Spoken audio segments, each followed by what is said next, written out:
muchísimo gusto saludarlos en su espacio Medizona, nuestro foro inspirado en temas de salud. Yo soy Mónica Solano y el día de hoy tenemos un invitado muy especial.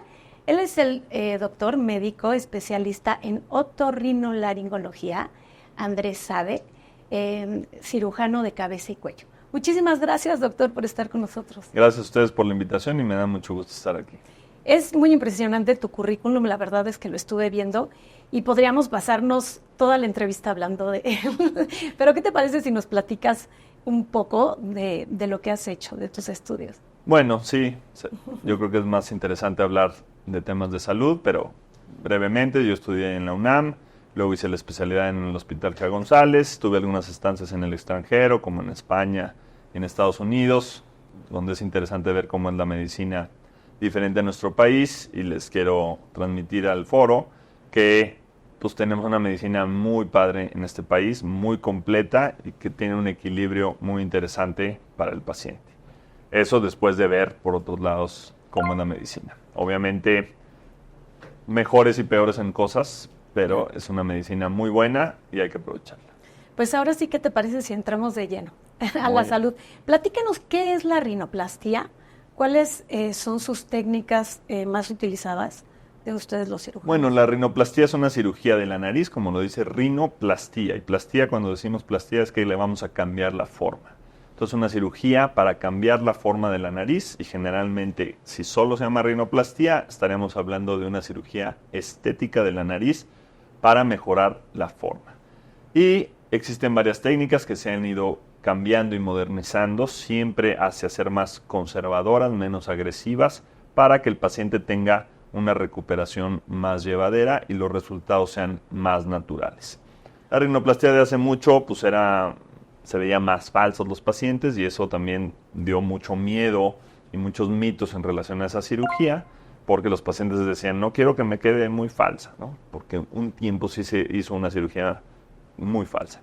Actualmente, sobre todo los otorrinos, intentamos hacer una cirugía para mejorar la estética, más natural, y siempre centrada en lo que el paciente busca, centrada en lo que el paciente necesita, porque a lo mejor tú vienes y me pides una nariz que no va a quedar con tu cara, y es mi obligación explicarte por qué no sería la mejor opción. Eso a veces es difícil porque el paciente dice, no, yo quiero esta nariz, y tú no sabes que se le va a ver mal. Entonces, siempre esa parte de antes de la cirugía a veces es igual de importante que la cirugía. Platicar las expectativas, las realidades y aterrizar con el paciente qué sí se puede hacer y qué no. Porque para el paciente pues es una plastilina que yo lo duermo y le hago así y no. Y justamente a veces que se usan ahora softwares y cosas en 3D que le hacen al paciente sentir que es muy fácil, ¿no? Y le muevo aquí y le muevo acá, y incluso los pacientes llegan con una aplicación donde ya ellos mejoraron la nariz y te dicen quiero esto. Entonces hay que aterrizar muchos conceptos. Hay diferentes técnicas. Existe la rinoplastia cerrada, donde todo se hace por dentro, por los orificios de la nariz, y las heridas son por dentro. Y existe la rinoplastia abierta, donde abrimos aquí una pequeña incisión que con el tiempo ni se ve, y esa en lo personal la uso más cuando sí hay que hacer algún cambio en la punta. Recientemente vino otra moda de la famosa rinoplastia ultrasónica, que suena muy moderno y tiene mucho marketing, que es la implementación de un instrumento que usan los dentistas, que se llama piezotomo, que hace microoscilaciones ultrasónicas. Y entonces raspa con más finura las cosas que hacemos en el hueso. Raspa la jiba, corta las cosas de acá, y en teoría con menos inflamación, menos agresividad para el paciente. Yo les quiero transmitir que es una herramienta más, sin que sea algo que cambió el mundo, y que no les recomendaría que buscaran cirujanos que solo hacen rinoplastia ultrasónica o que se venden con eso. La verdad es que es una herramienta más, y el mejor cirujano es el que sabe usar el mayor número de herramientas para las mejores cosas. ¿Qué complicaciones pueden tener ustedes en este tipo de cirugía? En la rinoplastia, pues la principal complicación es la inconformidad del paciente. Que digan, no me gustó, no me quedó bien, es que yo aquí le veo una cosita, chueco, bla, bla, bla. Esa es como la principal, y ahorita voy a ahondar en eso. Pero bueno, pueden haber sangrados, infecciones que sí pueden ser peligrosos. Entonces, No es una cirugía de risa que te hacen en un consultorio. Hay muchas cirugías que hacen con anestesia local en 10 minutos. Pues no es lo correcto. Es una cirugía de verdad, en serio, que debe tomarse así. En cuanto a la inconformidad del paciente, pues hay que entender que es una cirugía totalmente artesanal. Por más que yo la quiera hacer científica, midiendo, porque aparte medimos mucho milímetros, pero pues es cuestión de milímetros. Y yo no sé tu cuerpo cómo va a reaccionar. Entonces yo puedo dejarla simétrica y del lado derecho existe un poco más de cicatriz. Entonces se va a ver un poquito más ancho ahí. Entonces siempre también hay que hablar con el paciente para explicarle que es artesanal y que no sabemos muchas cosas de cómo el cuerpo se va a comportar. Y entonces si hizo un poco más de reacción a un punto de un lado que de otro, si el hueso selló distinto de un lado que de otro, van a haber pequeñas asimetrías y hay que explicar que eso va a suceder. Y hay que ayudarle al paciente a no obsesionarse, porque comúnmente en el primer mes después de la cirugía y ahora que tenemos un celular enfrente todo el día y la gente se está viendo todo el día. Sí, se obsesiona. Se obsesiona. Si nosotros lo comparamos a tiempos anteriores, es como si todo el día tuvieras un espejo enfrente.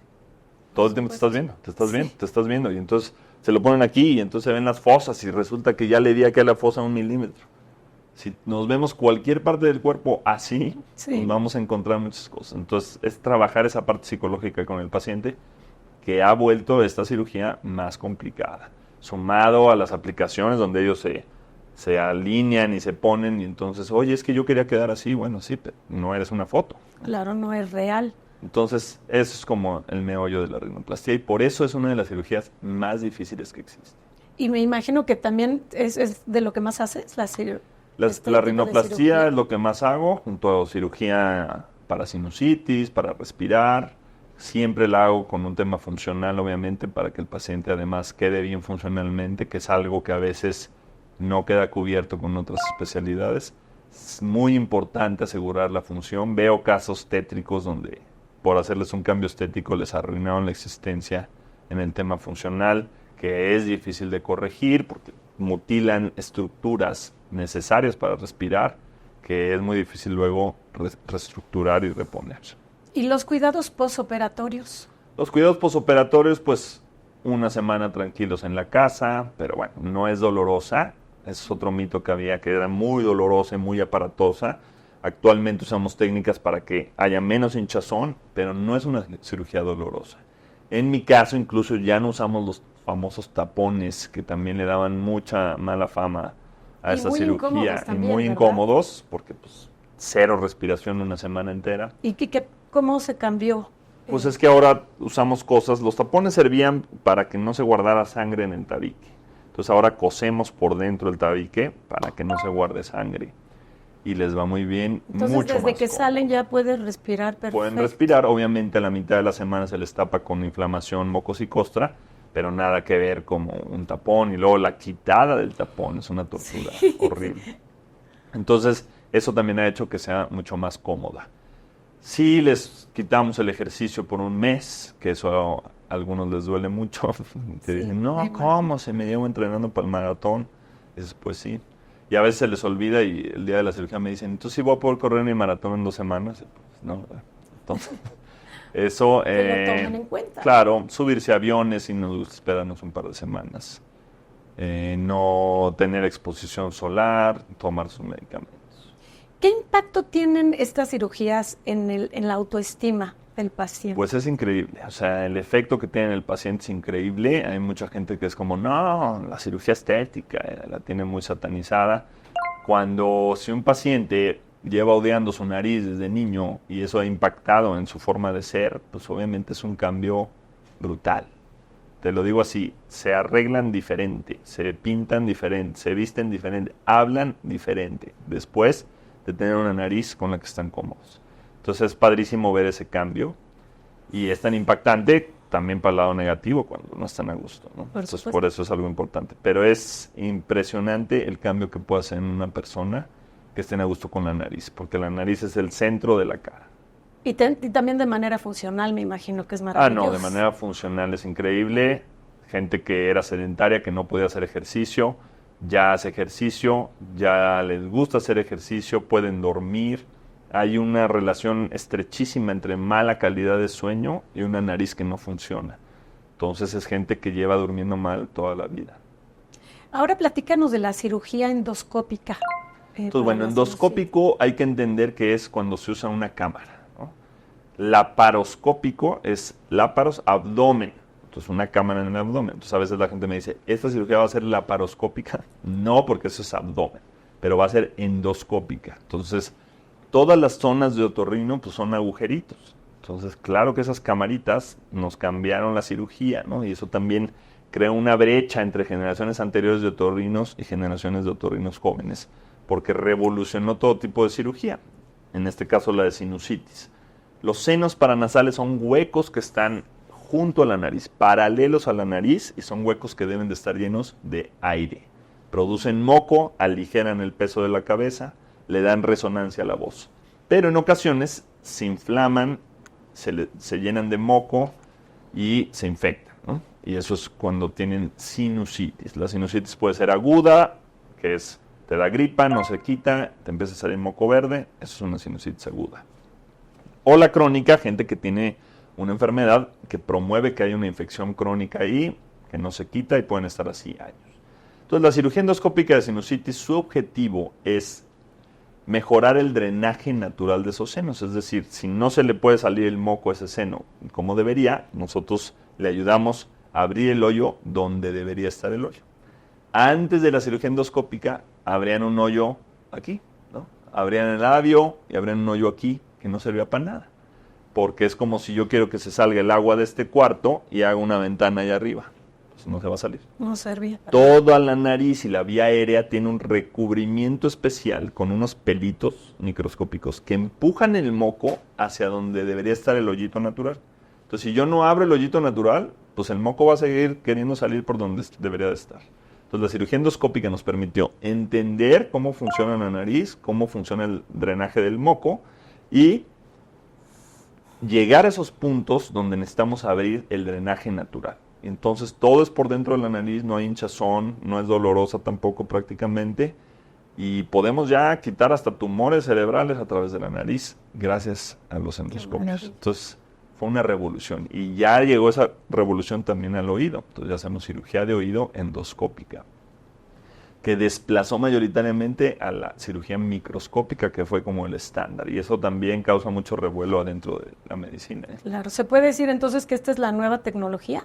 Es la nueva tecnología y que, pues, a pesar de que ya lleva instaurada varios años, sigue evolucionando porque ahora se agrega inteligencia artificial y entonces yo estoy dentro de la nariz con una camarita y me dice a 12 milímetros hacia acá está la carótida, ten cuidado, o el tumor está de estas características y me la voy a poder pintar ahí un poco en la pantalla. O sea, vienen muchas cosas muy interesantes, todo para que la cirugía sea menos agresiva, más eficiente y con menos complicaciones. ¿Todo este tipo de cirugías son ambulatorias? Casi todas las cirugías de otorrino son ambulatorias, el 90%. Un 10% que hacemos de cuello, sí se tienen que quedar hospitalizados una noche, 2 noches. ¿Y este tipo de cirugías qué cuidados deben de tener Pues casi los mismos que la rinoplastía, no esfuerzos, 1 semana guardados en casa, sin ejercicio 1 mes, 2 semanas, 3 semanas sin avión. También los sangrados de una cirugía de sinusitis pueden ser fuertes y deben de atenderse. Entonces, si te agarran en un avión, sí puede poner en riesgo tu vida.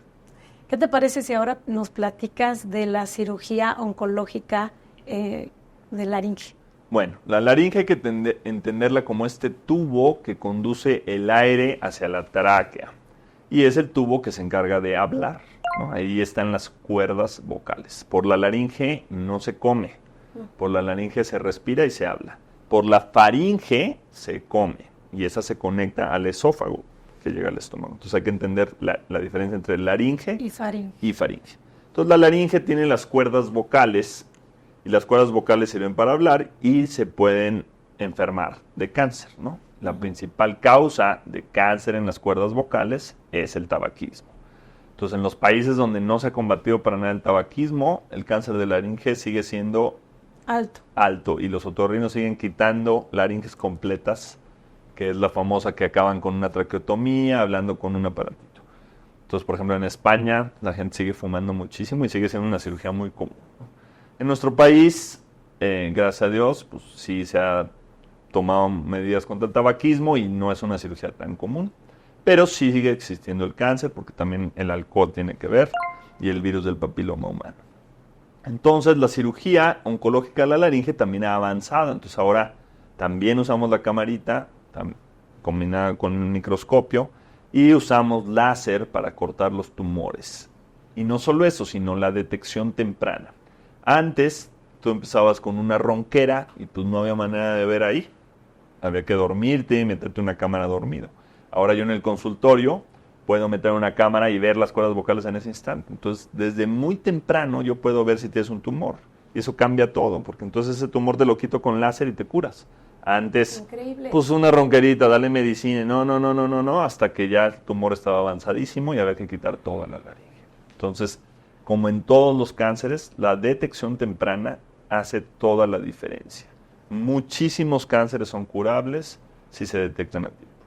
Entonces, si nosotros tenemos una ronquera que dure X tiempo, sí es muy importante ir con ustedes para hacer este tipo de detección. Definitivamente. Y por eso la consulta médica, por más que se ha avanzado en consultas virtuales, nada como una revisión, ¿no?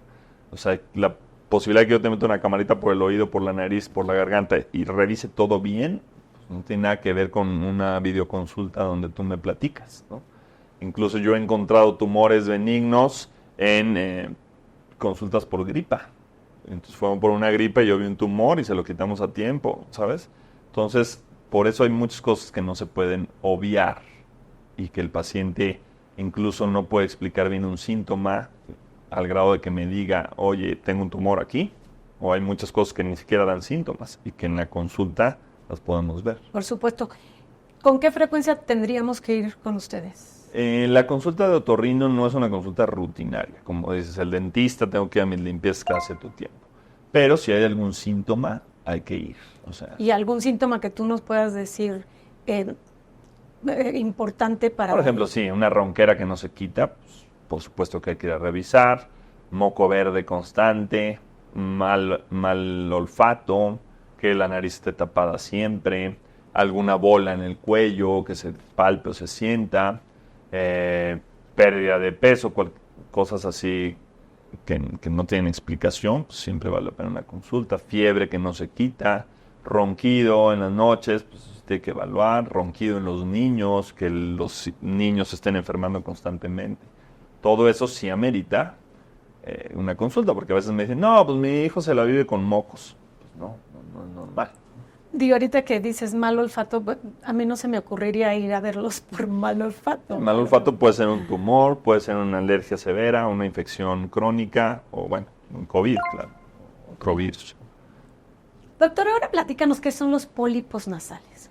Bueno, los pólipos nasales son un tema muy interesante, porque son como uvas de inflamación que se pasan adentro de la nariz, y sobre todo pasan alrededor de los senos paranasales de los que platicábamos. Entonces estorban la salida del moco, pero también estorban el olfato. Entonces son una causa de pérdida de olfato. Y el olfato es un sentido muy importante, a pesar de que antes del COVID no le dábamos tanta importancia, ¿no? Si alguien te dice es ciego, dices, uy, es sordo, uy, pero no el que no huele. Y el olfato es un sentido que salva vidas.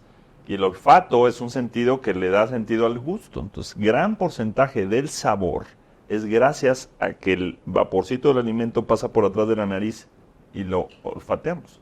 Entonces, sin olfato a veces no hay gusto. Entonces, es una calidad de vida muy fea, sumado a que no puedes probar alimentos, podridos y que te los comas, o una fuga de gas o humo, ¿no? Entonces, es un sentido importante. El problema es que como está atrás de otros dos muy importantes, pues nadie le da la importancia que debería. Pero hay cuestionarios de calidad de vida que demuestran que el que no huele bien la pasa muy mal. Los pólipos tienen que ver con eso. Y los pólipos son una alergia exagerada, como si en la piel se te empezaran a hacer así bolas de inflamación alérgica que en un espacio estrecho pues estorban y promueven sinusitis crónica. Y hasta hace no mucho tiempo lo que hacíamos era quitarlos con cirugía, dar cortisona para desinflamar y en muchos pacientes es una enfermedad que no se les quita y que es recurrente. Justo. Entonces los pacientes acababan con 5 o 6 cirugías en su vida. O sea, vuelven a salir los pólipos. Vuelven a salir. Y la cortisona, pues todos sabemos que tomarla muy seguido no es bueno, que el daño de la cortisona se va acumulando con el tiempo y que también estar tomando antibióticos no es buena idea. Entonces vivíamos con pacientes muy frustrados, hartos y muy incómodos.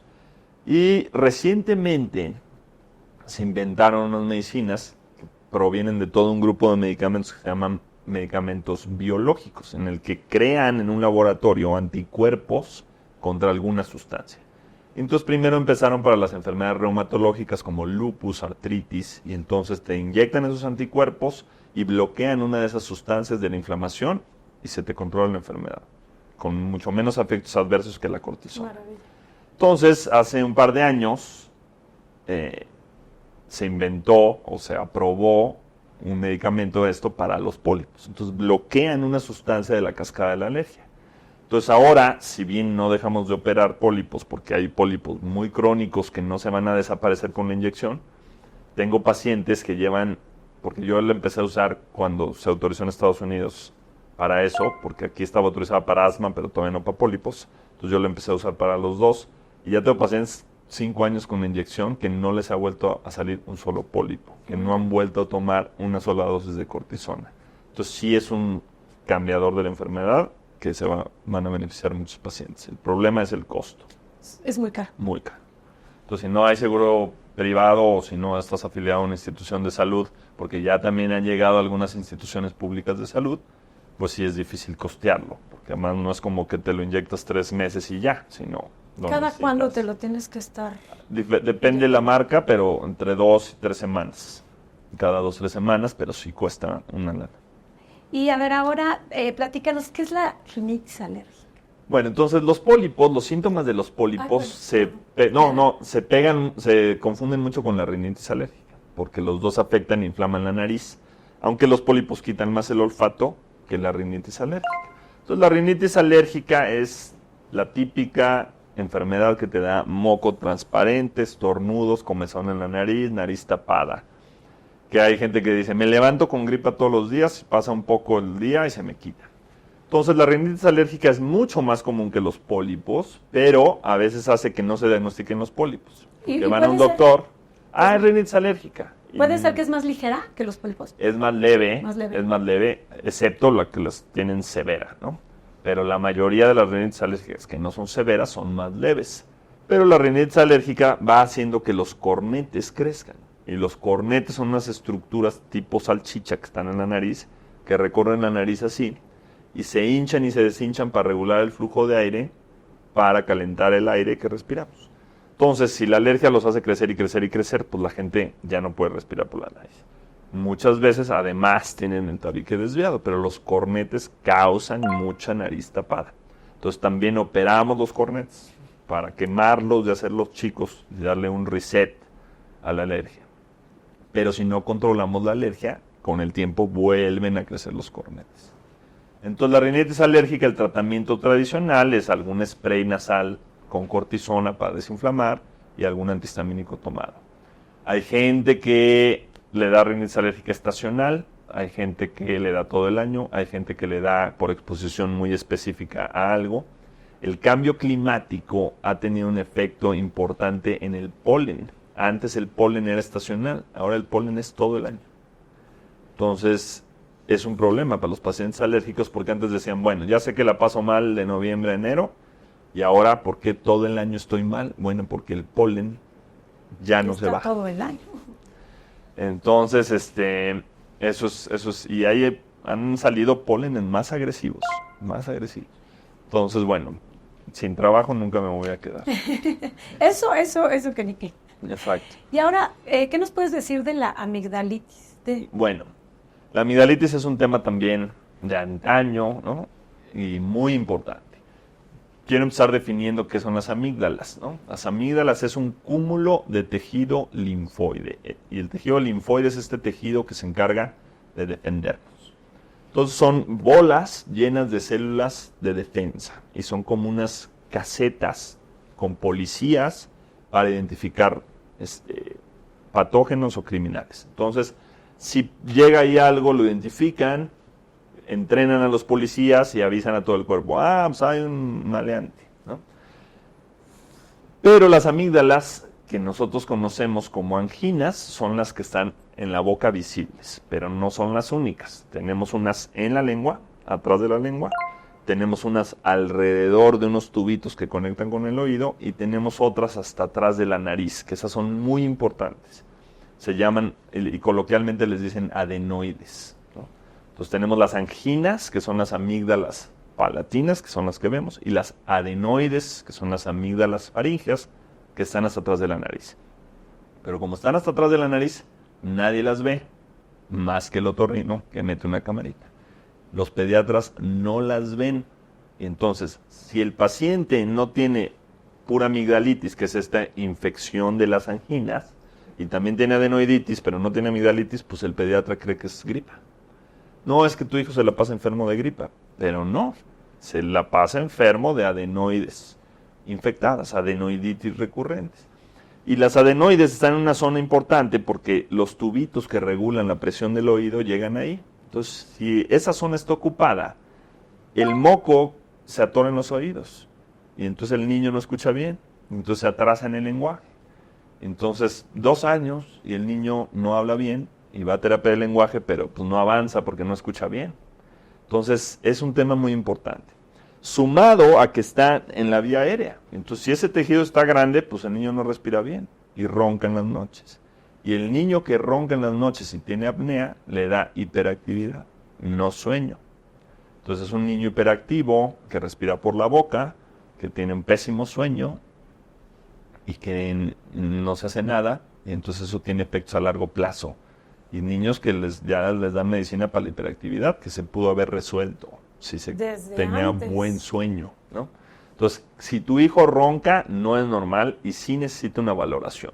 Si tu hijo se atrasó en el lenguaje, es básico que se descarte que esté escuchando bien. Veo niños y niños en consulta que están en terapia de lenguaje y no se confirmó que escucharan bien. Y eso es muy negligente porque ni siquiera le va a servir la terapia, ¿no? Totalmente. Entonces, bueno, eso es muy importante. Y este tejido, muchos preguntan, pero entonces ¿para qué sirve si nada más se está enfermando y luego los otorrinos lo quieren operar? Es tejido que sirve los primeros meses de vida. Tú naces con una policía muy obvia, no naces con un FBI, tienes que desarrollar ese FBI. Y entonces si tú nacieras sin eso, pues los primeros meses de vida estarías muy desprotegido. Pero después ya no sirve ese tejido, porque ya desarrollaste un FBI. Entonces sirve los primeros meses de vida. ¿Qué pasa? Si un bicho se mete ahí y corrompe a esa policía muy sencilla, pues esa policía no va a desaparecer y va a estar ahí dando lata. Y cada vez que se distraiga, la policía corrupta va a salir y dar una infección. Esas comunas en las que viven las bacterias metidas ahí se llama biopelícula. Entonces viven rodeadas de azúcar y el cuerpo no las puede eliminar. Cuando se te bajan las defensas porque fuiste a natación, dormiste mal, no comiste bien, esas comunas se dan cuenta que tus defensas no las están atacando y dan una infección. Entonces yo te doy un antibiótico y se mueren esas bacterias de afuera y las últimas se vuelven a atorar en las comunas. Entonces lo que acaba pasando es que si eso pasa mucho, hay que quitar el tejido donde viven las comunas.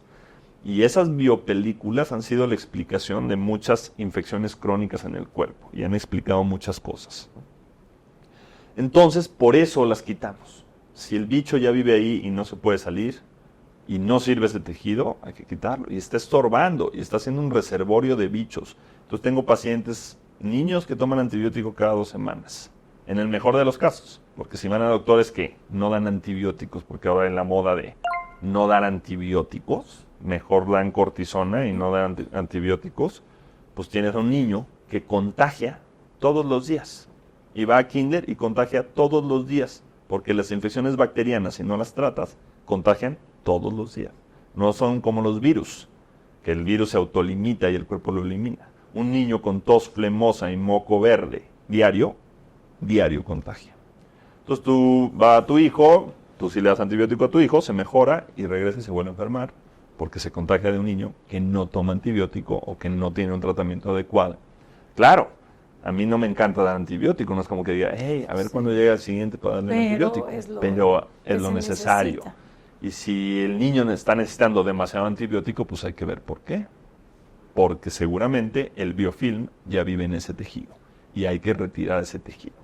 ¿Y para retirarlo se necesita cirugía Eso, o nada más con el clásica tratamiento? cirugía de anginas de adenoides, que mucho tiempo se hacía a todos los niños, luego a nadie y ahorita a los que lo necesitan.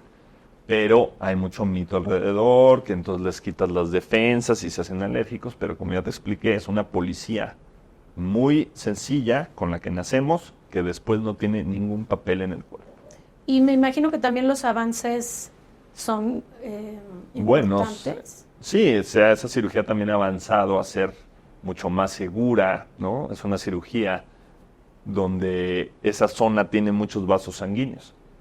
Entonces, han avanzado las técnicas para usar aparatos. Ahora yo uso un aparato que sella los vasos sanguíneos como si fuera una bolsa de estas que es Ziploc.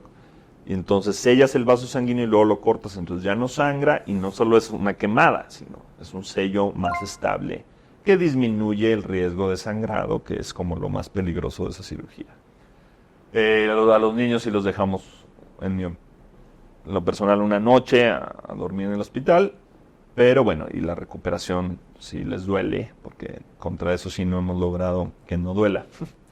Pero pues, les cambia la existencia. A ellos, a los papás, a la familia. O sea, me han hablado mamás llorando a decir gracias porque llevábamos 2 años de oscuridad y después de esto Se les resolvió el problema. resolvió el problema. Los niños al dormir mejor crecen, suben de peso, desarrollan actividades neurológicas que no habían podido desarrollar. O sea, es Sí les cambia, como dices, les cambia la vida totalmente. importante el impacto que tiene y muchos especialistas que no son otorrinos no están haciendo las cosas como se deberían en ese respecto. Ahorita que estás tocando a los niños, ¿nos podrías dar unos consejos? Porque ya ves que siempre que los niños van a la playa, siempre regresan enfermos, ¿no? Por lo general. Sí, porque bueno, estar expuesto al sol todo el tiempo, al agua, corriendo. la alberca. Entonces, ¿Qué consejos les puedes dar a las pues mamás bueno, para limitar un poco el tiempo que están en el rayo del sol, que se hidraten bien, que coman lo más sano posible, que duerman lo mejor posible. ¿Y recomiendas difícil. los tampones? Los tapones. Bueno, entonces ahí las infecciones de oído por agua son todo otro tema, ¿no? Si se mete agua en el oído y agua que tiene bacterias, pues se puede gestar una infección externa del oído, que se llama otitis externa. Entonces, para eso, pues más que tapones, se puede usar un poco de vinagre blanco con agua potable y unas gotas después de cada nadada para cambiar el pH y que no crezcan las bacterias. Pero a veces, cuando hay lluvia ácida, por ejemplo, que se llenan las albercas y los mares de lluvia ácida, eso promueve el crecimiento de muchas bacterias. Entonces hay veranos que se me llena la consulta de infecciones de oído y hay veranos que no. Depende cómo estuvo la carga bacteriana de las aguas. Y puede ser que uno venga de Acapulco, otro de Ixtapa, otro de Cuernavaca y otro de Miami, y todos con una superinfección. Entonces, a veces es como, estaba sucísima la alberca de mi hotel. No No necesariamente. tiene nada que ver. ¿Y qué te parece si ahorita hablamos de la apnea de sueño? Bueno, es importante saber que no se puede hablar de apnea del sueño sin mencionar el ronquido. Y el ronquido seguramente a la audiencia le va a parecer muy atractivo. Todos padecemos o de ronquido, o de un familiar que ronca, o de alguien que nos estorba en la noche con un ronquido. Entonces, el ronquido es este sonido que se hace cuando la vía aérea se cierra de repente. Y esa parte de la vía aérea más importante en el ronquido es la faringe. ¿Se acuerdan de esta parte que servía para comer? Bueno, esa parte al principio conduce también el aire, ¿no? Después de la nariz pasa a la faringe y luego a la laringe. El problema de la faringe es que es un tubo que no tiene hueso ni cartílago, es puro músculo y por eso es el más aguado y por eso se puede colapsar. Si yo chupo un globo, pues se colapsa el globo, ¿no? Lo mismo le pasa a la faringe. Cuando yo extiendo el tórax para respirar, succiona en los pulmones aire y ese aire tiene que entrar por la nariz y pasar por la faringe. Entonces, si al aire le cuesta trabajo entrar por la nariz, la faringe es más fácil que... Si la faringe está más estrecha y está rodeada de grasa, pues más fácil se va a colapsar. Cuando estamos dormidos, los músculos, que a lo mejor despiertos están más tensos, pierden esa tensión muscular y entonces están más flácidos y aguados. Sumados a que si yo me acuesto boca arriba, es más aguada la laringe así que de lado. Entonces, por eso siempre recomendamos dormir de lado. Sumado a que si además pones unas anginas grandes ahí estorbando, pues ese espacio va a estar más estrecho todavía. Sumando a que si yo pongo una panza con grasa, así como esta, va a promover que se cierre y entonces más ronquido y más apnea. El ronquido es un problema social. Yo me puedo pelear con mi esposo, esposa, pareja, yo puedo despertar a los demás por el ronquido, pero no necesariamente es un problema de salud.